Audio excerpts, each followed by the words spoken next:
Hello everyone, this is Prashant Singh and welcome to AEC Plus powered by Advanced Engineering Classes। हम बात कर रहे थे economics की सीरीज़ में एमसीक्यू की और लास्ट क्लास में कुछ टॉपिक के बारे में हमने चर्चा कर ली थी।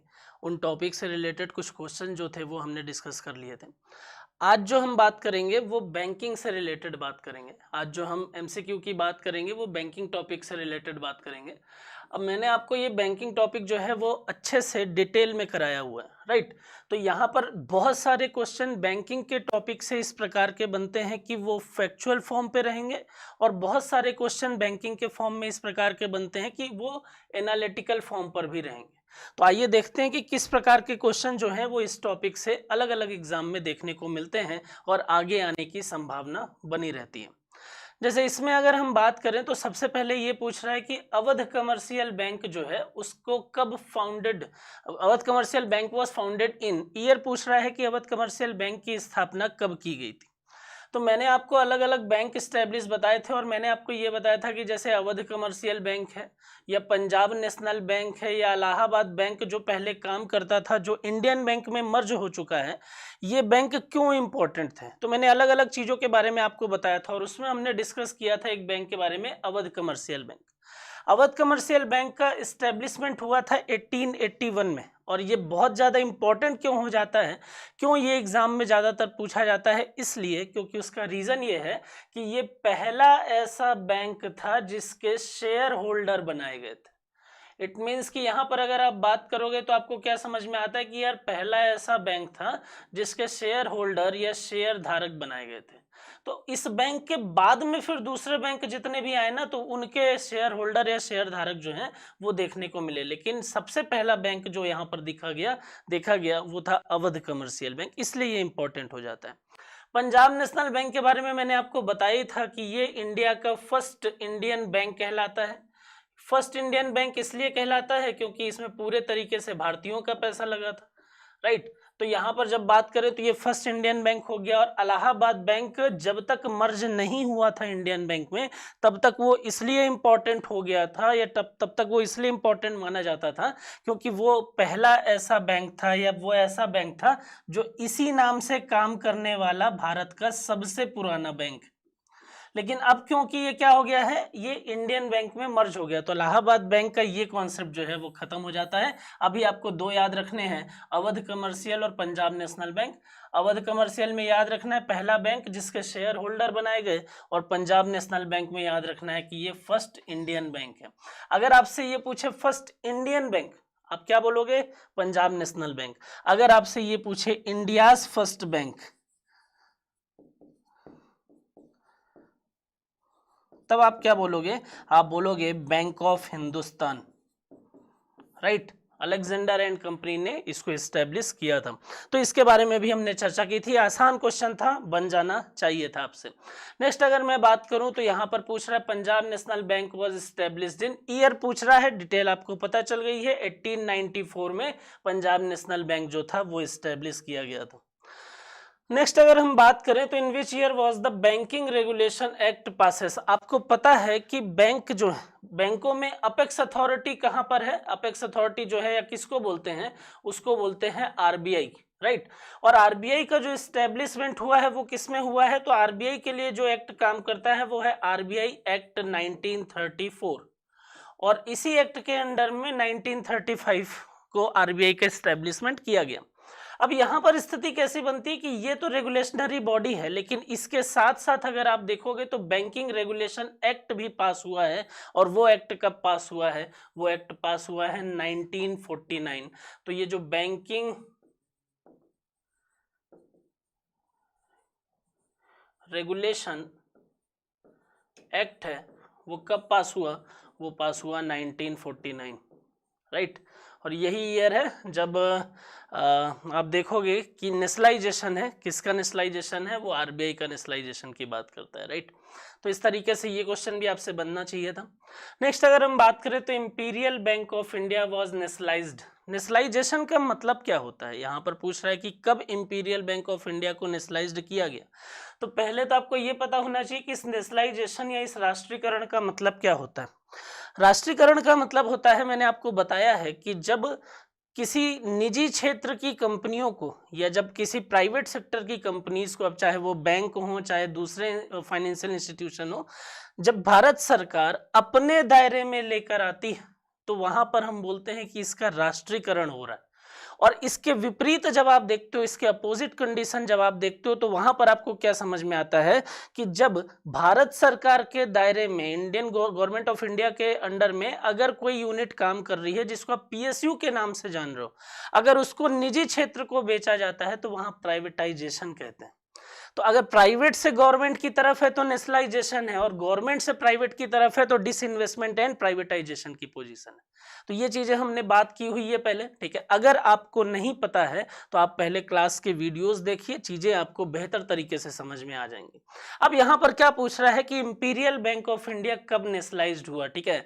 तो यहाँ पर अगर मैं बात करूँ तो इंपीरियल बैंक ऑफ इंडिया आया कहाँ से, तो यहाँ पर सबसे पहले अगर मैं देखता हूँ हिस्ट्री ऑफ बैंकिंग में, तो आप अगर बात करो सिर्फ प्रेसिडेंसी बैंकों की, या 3 प्रेसिडेंसी एरिया जो ब्रिटिश के द्वारा बनाए गए थे, कहाँ कहाँ पर, बंगाल, बॉम्बे और मद्रास, उसी तीनों एरिया पर 3 बैंकों को स्टैब्लिश किया गया। अब प्रेसिडेंसी एरिया में बैंक स्टैब्लिश हुए थे इसलिए इनका नाम प्रेसिडेंसी बैंक हो गया था। अब कौन कौन से बैंक थे, तो यहां पर बोला बैंक ऑफ बंगाल, हालांकि इसकी स्थापना जो है वो कोलकाता के नाम से हुई थी 1806 में, और 1809 में ये बैंक ऑफ बंगाल के नाम से बना था, राइट। तो अब आप इसके क्लास देखेंगे, इसके वीडियोस देखेंगे तो चीजें बेहतर तरीके से आपको समझ में आ जाएंगी। यहाँ आप देखोगे तो दूसरा 1840 में बैंक ऑफ बॉम्बे नजर आता है आपको, और यहाँ देखोगे bank of 1843 bank of Madras नजर आता है, राइट। इन तीनों बैंकों को क्या किया गया, 1921 में इन तीनों बैंकों को मर्ज कर दिया, और मर्ज करने के बाद, इन्हीं तीनों बैंकों को मर्ज करने के बाद क्या बोला, इंपीरियल बैंक ऑफ इंडिया। अब क्वेश्चन क्या पूछ रहा है, क्वेश्चन ये पूछ रहा है कि ये जो इंपीरियल बैंक ऑफ इंडिया है इसको गवर्नमेंट के अंडर में कब लाया गया, नेशनलाइजेशन पूछ रहा है। तो इसका नेशनलाइजेशन हुआ है 1955, राइट। इसका नेशनलाइजेशन हुआ 1955, और नेशनलाइजेशन के बाद में इसी बैंक को, इंपीरियल बैंक ऑफ इंडिया को ही क्या बोल दिया, इसको बोला गया स्टेट बैंक ऑफ इंडिया, इसको बोल दिया एसबीआई, राइट। तो स्टेट बैंक ऑफ इंडिया कहाँ से आया, इंपीरियल बैंक ऑफ इंडिया के नेशनलाइजेशन से, और नेशनलाइजेशन कब हुआ, 1955। क्वेश्चन यही पूछ रहा था आपका, क्लियर। नेक्स्ट अगर हम बात करें तो चीजें कहाँ पर समझ में आती हैं, यहाँ पर अगर देखो तो बोल रहा है कि which bank was united with the Punjab National Bank in 1993। 1993 में कौन सा बैंक था जो पंजाब नेशनल बैंक में विलय कर दिया गया, जोड़ दिया गया। अब देखिए है क्या, अगर मैं आपको बताऊं तो जब आप नेशनलाइजेशन ऑफ बैंक की बात कर रहे थे, नेशनलाइजेशन ऑफ बैंक की आप जब बात कर रहे थे, तो आपको ये पता चला कि सर बैंकों का जो इंडिया में नेशनलाइजेशन हुआ है वो 2 पार्ट में हुआ है। First nationalisation 1969 and second nationalisation जो है वो 1980। यहाँ पर ये जो नेशनलाइजेशन हुआ वो 14 बैंकों का हुआ, 14 बड़े बैंकों को भारत सरकार ने अपने दायरे में लेकर आई, और यहाँ पर जो नेशनलाइजेशन हुआ वो 6 बड़े बैंकों का हुआ, 6 बड़े बैंक को भारत सरकार अपने अंडर में लेकर आई। कैसे बैंक थे, ये ऐसे बैंक थे जिनको 50 करोड़ के कैपिटल से स्टार्ट किया गया था, ये ऐसे बैंक थे जिनको 200 करोड़ के कैपिटल से स्टार्ट किया गया था, राइट। अब यहाँ पर चीजें कैसी, ये 14 और ये 6 बैंक मिलकर टोटल बैंक हो गए थे 20। अब हुआ ये कि 1993 में 20 बैंक नेशनलाइजेशन के बाद में एक ईयर आया 1993। 1993 में इन्हीं 20 बैंकों में से एक बैंक था the New Bank of India,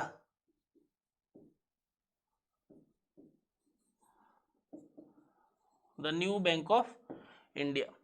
ये the New Bank of India क्या हो गया, ये हो गया बैंकरप्ट। अब बैंकरप्ट हो गया तो इसको मर्ज कर दिया गया किसमें, पंजाब नेशनल बैंक में। क्वेश्चन क्या पूछ रहा है, which was the United with the Punjab National bank. अगर हम बात करें 1993, तो 1993 में कौन सा बैंक बैंकरप्ट हुआ था जिसको पंजाब नेशनल बैंक में मर्ज कर दिया गया। आंसर जो है वो न्यू बैंक ऑफ इंडिया हो जाएगा, राइट। चलिए नेक्स्ट बात करें अगर हम यहाँ पर, तो दिखता है कि which among the following is not a public sector bank. पहली चीज तो ये कि पब्लिक सेक्टर बैंक क्या होते हैं, ऐसे सभी बैंक जिसकी मेजॉरिटी ऑफ स्टॉक जो है वो भारत सरकार के पास में, ये गवर्नमेंट ऑफ इंडिया के पास में, उनको हम बोलते हैं सार्वजनिक क्षेत्र के बैंक। अब इसमें से ये बोल रहे हैं कि इसमें से कौन सा सार्वजनिक क्षेत्र का बैंक नहीं है, राइट। कौन सा है जो सार्वजनिक क्षेत्र का बैंक नहीं है? इलाहाबाद बैंक तो गवर्नमेंट के अंडरटेकिंग बैंक है, यूको बैंक जो है वो गवर्नमेंट के भी अंडरटेकिंग है, और विजय बैंक जो है वो भी गवर्नमेंट अंडरटेकिंग है। सिटी यूनियन बैंक जो है वो प्राइवेट सेक्टर बैंक। तो पब्लिक सेक्टर बैंक 3 है, लेकिन सिटी यूनियन बैंक कैसा है? वो प्राइवेट सेक्टर है। तो इसका राइट आंसर जो है वो क्या हो जाता है? वो प्राइवेट सेक्टर बैंक हो जाता है। बात समझ में आ रही? मैंने आपको हायरार्की बताई है, मैंने आपको ये बताया हुआ है कि किस तरीके से शेड्यूल और नॉन शेड्यूल का डिवीजन होता है, और उस डिवीजन के बाद में किस तरीके से चीजें ऐसी दिखाई देती है कि कुछ पब्लिक सेक्टर बैंक की कैटेगरी में आते हैं, कुछ प्राइवेट सेक्टर में। तो हमने वो चीजें देखी हुई हैं। चलिए अगले क्वेश्चन की बात करते हैं। क्वेश्चन नंबर 7 की अगर मैं बात करूं तो यहां पर बोल रहा है कि which of the following public sector banks has highest number of branches in India? किस सार्वजनिक क्षेत्र की बैंक की भारत में सबसे अधिक शाखाएं हैं? यहाँ तो आप बचपन से देखते आ रहे हो, किसी भी जगह पर देखो, कहीं पर भी देखो, आपको एसबीआई नजर आता है, राइट। तो इसका राइट आंसर जो है वो एसबीआई है, स्टेट बैंक ऑफ इंडिया। बहुत आसान क्वेश्चन था, ठीक है, लेकिन कई बार अलग अलग एग्जाम में पूछा हुआ है, इसलिए इंपॉर्टेंट होता है। ये भी कई बार पूछा हुआ है, what is the full form of HDFC? HDFC bank का पूरा नाम क्या है? याद रखना है, housing development finance corporation, HDFC, housing development finance corporation, ये याद रखना पड़ेगा आपको। बात समझ में आ रही? नेक्स्ट क्वेश्चन की अगर बात करें तो पीजे नायक, ठीक है, पीजे नायक कमेटी की अगर मैं बात करूं तो पीजे नायक कमेटी जो है वो किससे रिलेटेड?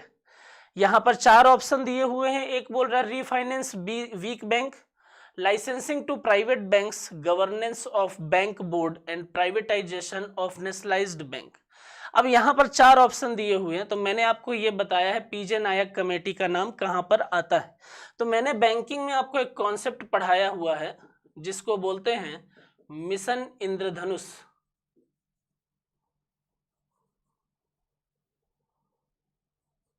राइट, जिसको बोलते हैं मिशन इंद्रधनुष, और इसी को एक और नाम से जाना जाता है A2G,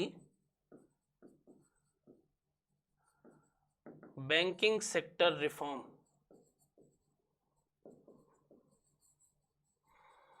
राइट। यहां पर इसी को एक और नाम से जाना जाता है जिसको बोलते हैं A2G, बैंकिंग सेक्टर रिफॉर्म। अब ये है क्या? तो यहां पर ए से लेके और जी तक की बात होती है। ए से बोल रहा है अपॉइंटमेंट, ए से बोल रहा है अपॉइंटमेंट, बी से है बैंक बोर्ड ब्यूरो,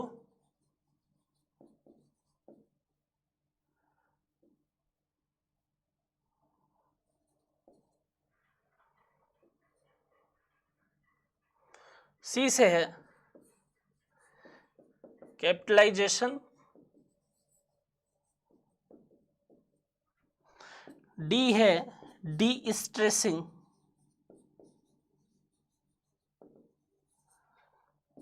ई है empowerment of bank,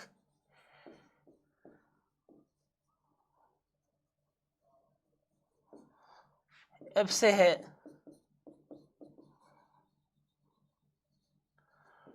framework of accountability,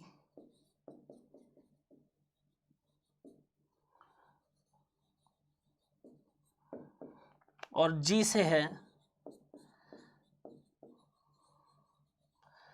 governance reform, right. तो यहां पर अगर आप देखोगे पीजे नायक कमेटी का, तो मैंने आपको ये समझाया है कि मिशन इंद्रधनुष में ए से जी तक के लिए पॉइंट बताएं। ये चीजें, ये कॉन्सेप्ट बताने वाली कमेटी ही कौन सी है? वो है पीजे नायक कमेटी, राइट। वो कौन सी है? पीजे नायक कमेटी। अब यहां पर क्या बोल रहा है कि पीजे नायक कमेटी किससे रिलेटेड है? तो पीजे नायक कमेटी जो है वो बैंक बोर्ड, ये बैंक बोर्ड ब्यूरो से रिलेटेड। एक्चुअल में उसने पूरा ये कॉन्सेप्ट दिया हुआ है, लेकिन इस ऑप्शन के आधार पर जब आप देखोगे तो यहां पर वो क्या बोलते हैं? Bank board bureau. इसलिए हम क्या मान लेते हैं, किससे रिलेटेड है? Bank board bureau. अब यहां पर ऑप्शन के हिसाब से कंफ्यूजन बढ़ सकता था, इसलिए अगर आपको ये पता होता कि मिशन इंद्रधनुष से रिलेटेड है और उसमें क्या क्या चीजें हैं, ए से से जी तक क्या क्या चीजें, appointment, bank board bureau, capitalisation of bank, destressing, empowerment of bank, framework of accountability and governance reform. अब इस तरीके की चीजें अगर आपको पता होती तो आप आसानी से इसका आंसर जो है वो बता सकते थे, राइट।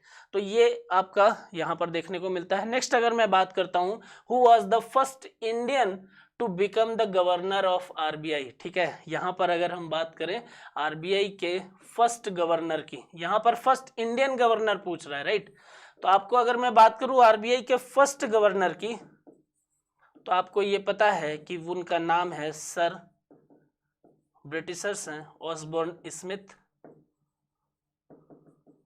अब क्वेश्चन में पूछा है कि फर्स्ट गवर्नर, इंडियन गवर्नर कौन है, तो जब मैं आपसे बात करूंगा फर्स्ट इंडियन गवर्नर की, तो उनका नाम है सीडी देशमुख,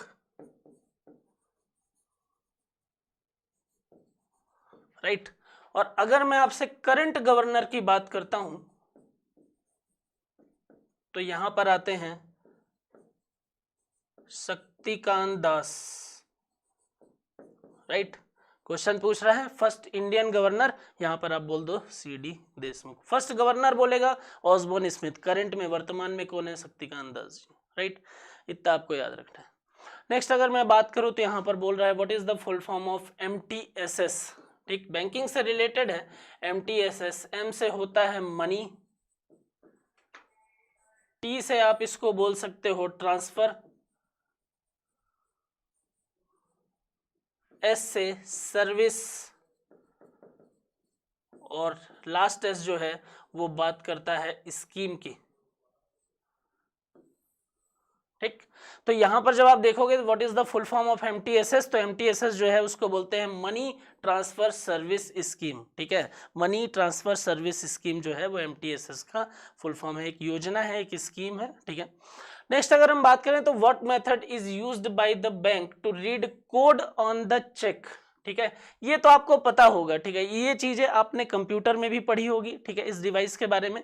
तो ऐसी कौन सी मेथड है, ऐसी कौन सी विधि है, ऐसा कौन सा डिवाइस है जो चेक पर लिखे हुए कोड को पढ़ने के लिए प्रयोग की जाती है, उसको हम बोलते हैं MICR, राइट। OCR जो है वो पेपर को, उसमें लिखे हुए कंटेंट को रीड करने के लिए, जैसे आप देखोगे LIC में, इलेक्ट्रिसिटी डिपार्टमेंट में, जहां पर भी बिल पेमेंट या EMI की बात होगी। OMR सीट की अगर हम बात करेंगे तो वो, जैसे आप देखते हो आप एग्जाम देते हो जो ऑफलाइन मोड पर, तो वहां पर आपको क्या दिखाई देता है, गोले भरने के लिए, तो ये OMR जो है वो उसकी बात करता है। MICR की अगर हम बात करें तो मैग्नेटिक इन कैरेक्टर रिकॉग्निशन की अगर हम बात करें तो यहाँ पर क्या बोलता है, line is at the bottom of the cheque, cheque में जो नीचे लाइन होती हैं उनको रीड करने के लिए एक डिवाइस काम करता है जिसको मैग्नेटिक इंक कैरेक्टर रिकॉग्निशन के नाम से जाना जाता है, MICR के नाम से जाना जाता है। तो यहाँ पर याद रखिएगा इसको कि चेक पर लिखे हुए या चेक पर बनी हुई लाइनों को रीड करने का काम MICR करता है। आपके पास में जो ATM है उसमें पूछ रहा है कि what is the full form of CVV, ठीक है, ये क्वेश्चन भी पूछा हुआ है अलग अलग एग्जाम में, ठीक है। तो याद रखिए हमको CVV तो पता है, लेकिन हम बहुत सारे लोग ऐसे हैं जिसको CVV का फुल फॉर्म नहीं पता है। तो CVV की अगर हम बात करें तो यहाँ पर उसका मतलब होता है कार्ड वेरिफिकेशन वैल्यू, राइट। तो जब भी हम पेमेंट करते हैं तो वहां पर उस वैल्यू को, उस कोड को वहां हमको बताना होता है, और आरबीआई ये बताती है अलग अलग एडवर्टीजमेंट के माध्यम से, अलग अलग तरीकों से, कि आपको अपना CVV, आपको अपना पिन, ATM पिन और दूसरी चीजें किसी को भी शेयर नहीं करनी है, राइट। तो यहाँ पर आप याद रखेंगे कि इसका क्या मतलब होता है CVV का, कार्ड वेरिफिकेशन वैल्यू। नेक्स्ट अगर मैं बात करूं यहाँ पर, नेक्स्ट अगर मैं बात करूं क्वेश्चन नंबर 14 की, तो where is the bank of the international settlement headquartered.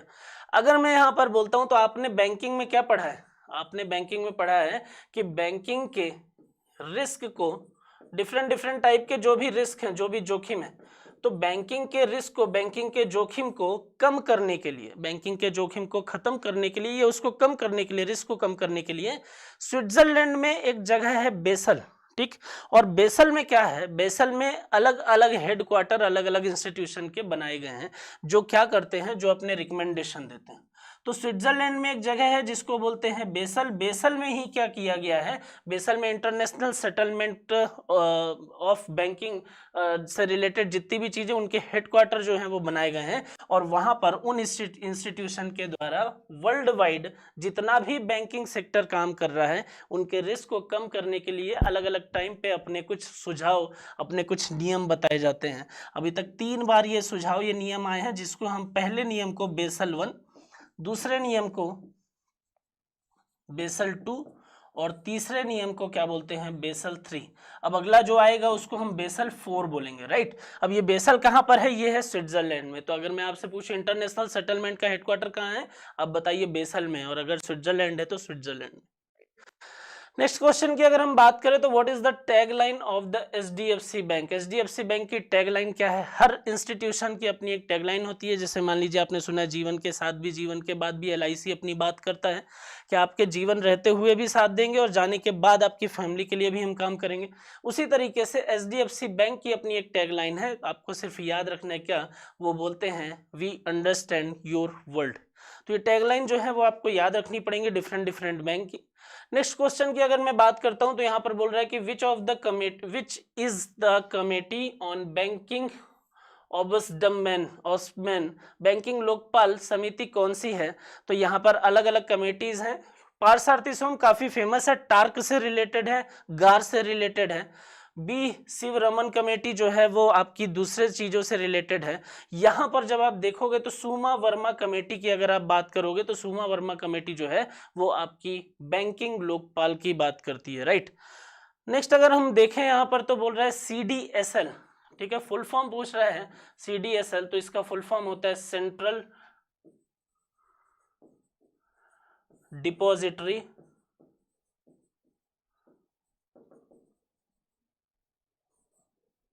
Services, और एल से होता है लिमिटेड, राइट। तो आपको याद रखना है सेंट्रल डिपॉजिटरी सर्विस लिमिटेड, जिसको सीडीएसएल, सीडीएसएल बार बार आप सुनते हैं, यहाँ पर फुल फॉर्म याद रखिए, सेंट्रल डिपॉजिटरी सर्विस लिमिटेड के नाम से ये जाना जाता है। नेक्स्ट, आपके बैंक जहां पर भी आपका अकाउंट है वहां पर उस ब्रांच का एक कोड होता है जिसको आप आईएफएससी कोड के नाम से जानते हैं। यहाँ पर पूछ रहा है कि ये जो आईएफएससी कोड है ये इंडियन फाइनेंशियल सिस्टम कोड है। फुल फॉर्म भी याद रखिए, यहाँ पर इसको क्या बोलते हैं हम, इंडियन फाइनेंशियल सिस्टम कोड, ठीक है। फुल फॉर्म भी आपको पता चल गया। अब ये पूछ रहा है कि कितने अंक होते हैं, तो ये जो आईएफएससी कोड है वो टोटल 11 डिजिट का होता है, तो ये आपको याद रखना है इसमें, राइट। नेक्स्ट अगर हम बात करें तो यहां पर बोल रहा है कि on which rate basis overnight money is needed by the overnight money needed by bank from RBI. किस ब्याज दर पर, अगर हम आरबीआई की बात करें तो एक दिन के लिए, ओवरनाइट के लिए या रातों रात के लिए धन की आवश्यकता होती है, तो आरबीआई किस ब्याज दर पर या किसके अंतर्गत सिर्फ एक दिन का लोन दे सकती है। मॉनेटरी पॉलिसी में आपने पढ़ा है क्या, मॉनेटरी पॉलिसी में आपने पढ़ा है। मैं चार्ट एक बार और आपको याद दिला देता हूं कि मॉनेटरी पॉलिसी के 2 टूल होते हैं, ट्रेडिशनल एंड नॉन ट्रेडिशनल। अब ट्रेडिशनल की बात करते हो तो यहाँ पर भी 2 पार्ट होते हैं, क्वांटिटेटिव, क्वालिटेटिव। क्वांटिटेटिव की जब आप बात करते हो तो 7 चीजें नजर आती हैं, और लास्ट में आपको मैंने बताया था एमएसएफ, मार्जिनल स्टैंडिंग फैसिलिटी। और ये मार्जिनल स्टैंडिंग फैसिलिटी क्या बोलता है, ये बोलता है कि अगर कमर्शियल बैंकों को सिर्फ 24 आवर के लिए फंड की रिक्वायरमेंट है तो उस कमर्शियल बैंक को 24 आवर के लिए फंड जो है वो सीमांत स्थायी सुविधा या मार्जिनल स्टैंडिंग फैसिलिटी के तहत प्रोवाइड किया जाएगा। हालांकि वो अपने एनडीटीएल के 2% से ज्यादा का लोन उससे नहीं ले सकता। तो ये पॉइंट भी इसमें याद रखना है। तो फिलहाल क्वेश्चन के हिसाब से ये पूछ रहा है, क्वेश्चन में पूछ रहा है कि सिर्फ एक दिन का अगर लोन चाहिए कमर्शियल बैंक को तो आरबीआई से किससे लेंगे, यहाँ पर याद रखिए रेपो, यहाँ पर याद रखिए मार्जिनल स्टैंडिंग फैसिलिटी, और वो एमएसएफ जो है वही ये सुविधा प्रदान करता है कि सिर्फ एक दिन का लोन मिल जाए। रेपो रेट की बात करोगे तो शॉर्ट टर्म ड्यूरेशन की बात करें, ये तो 1 डे हो गया। रेपो रेट की बात करोगे तो शॉर्ट टर्म ड्यूरेशन सामान्य तौर पर ये 90 डेज का होगा, राइट। रिवर्स रेपो रेट की बात करोगे तो यहां पर क्या होता है कि आरबीआई शॉर्ट टर्म ड्यूरेशन पर लेती है, आरबीआई लेती है किससे, बैंक से, और बैंक रेट जो है वो लॉन्ग टर्म ड्यूरेशन की बात करता है, वो 1 साल से ज्यादा के लिए फंड देता है। तो एमएसएफ इसका राइट आंसर हो जाएगा, राइट। नेक्स्ट अगर मैं बात करता हूं कि who sign the 1 rupee currency note, आपको मैंने बताया हुआ है यहाँ पर आंसर इसका फाइनेंस सेक्रेटरी है, वित्त सचिव है। आपको मैंने ये बताया है कि 1 रुपए का नोट और सिक्के ये भारत सरकार की जिम्मेदारी होती है। 1 रुपए के ऊपर के जो नोट है वो आरबीआई की जिम्मेदारी, इसलिए 1 रुपए के ऊपर के नोट पर आरबीआई के गवर्नर के साइन होते हैं, और 1 रुपए का जो नोट है उस पर फाइनेंस सेक्रेटरी के साइन होते हैं, ये आपको याद रखना पड़ेगा। How many deputy governors are there in RBI, मैंने आपको ये बताया है आरबीआई में एक गवर्नर होते हैं और एक गवर्नर जो करंट में शक्तिकांत दास है, और इनके अलावा आरबीआई में 4 डिप्यूटी गवर्नर होते हैं। तो इसका राइट आंसर जो है वो क्या है, वो है 4। नेक्स्ट अगर हम बात करें यहाँ पर तो भारत में स्थापित पहला बैंक कौन सा है, विच is the first bank establish in India. जब मैं ये स्टार्ट कर रहा था और मैंने आपको पंजाब नेशनल बैंक बताया था, मैंने बोला था पीएनबी फर्स्ट इंडियन बैंक है, लेकिन अगर आपसे ये पूछे कि फर्स्ट इंडियाज फर्स्ट बैंक कौन सा है, भारत का पहला बैंक कौन सा है, आप क्या बोलोगे, भारत का पहला बैंक बैंक ऑफ हिंदुस्तान है, जिसको अलेक्जेंडर एंड कंपनी ने स्टैब्लिश किया था। याद रखिएगा, अगर आपसे 2 ही हैं सेम लगते हैं कंफ्यूजन बढ़ सकता है, इसलिए याद रखिए कि अगर मैं फर्स्ट बैंक की कैटेगरी बात करता हूं तो आप अगर बोल रहे हैं कि first bank of India, right, तो आप यहां पर बोलिए क्या है ना, और अगर ये बोल रहा है first Indian bank of India, यहां आप बोलिए पंजाब नेशनल बैंक, यहाँ आप बोलिए पंजाब नेशनल बैंक, राइट। तो इतनी चीजें जो है वो देखने को मिलेंगी। नेक्स्ट यहाँ पर देखें तो who was the first governor of RBI, RBI के पहले गवर्नर कौन थे, आरबीआई के पहले governor sir Osborne Smith, RBI के पहले भारतीय गवर्नर सर सीडी देशमुख रहेंगे, राइट। नेक्स्ट अगर हम बात करें तो in which type of banking electronic financial transaction are done, किस प्रकार की बैंकिंग में इलेक्ट्रॉनिक वित्तीय लेन देन किया जाता है। आसान क्वेश्चन है, आसानी से बता सकते हो, ई मतलब इलेक्ट्रॉनिक, तो ई फॉर्म में आजकल बैंकिंग जो है वो चल रही है, उसमें आप ये कर सकते हो। आरटीजीएस और एनईएफटी के बारे में क्या चीजें हैं, क्या सही है, तो यहाँ बोल रहा है चेक ट्रंकेशन प्रोसेस, ये जो सीटीएस की प्रोसेस कहलाती है एक्चुअल में, ठीक है, और ये 2010 में आया है, ठीक है, तो ये इसका लेना देना यहाँ पर इनसे नहीं है, वो चेक क्लियरिंग या चेक ट्रंकेशन सिस्टम से रिलेटेड है, वो अलग चीज है।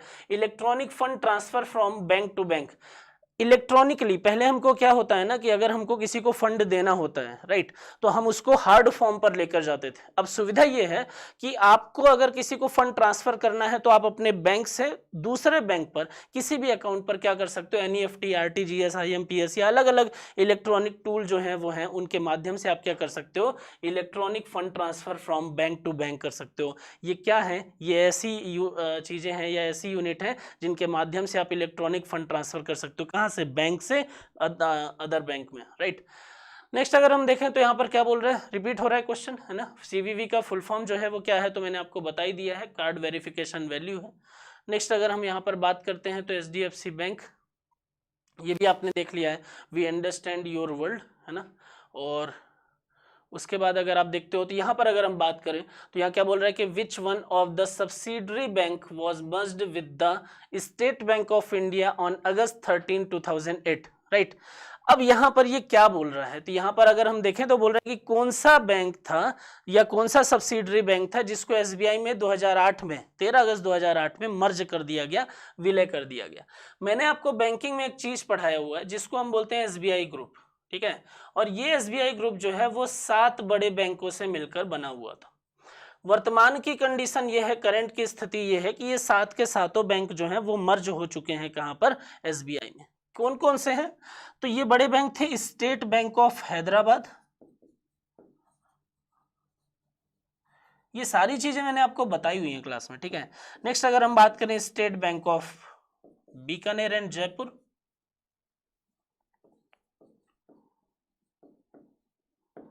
नेक्स्ट अगर हम बात करें तो state bank of Patiala,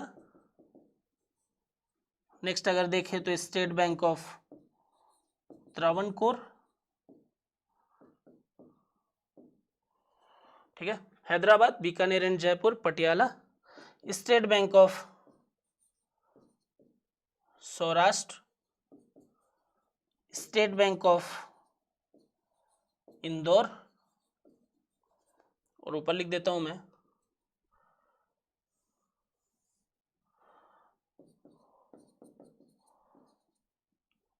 state bank of Mysore.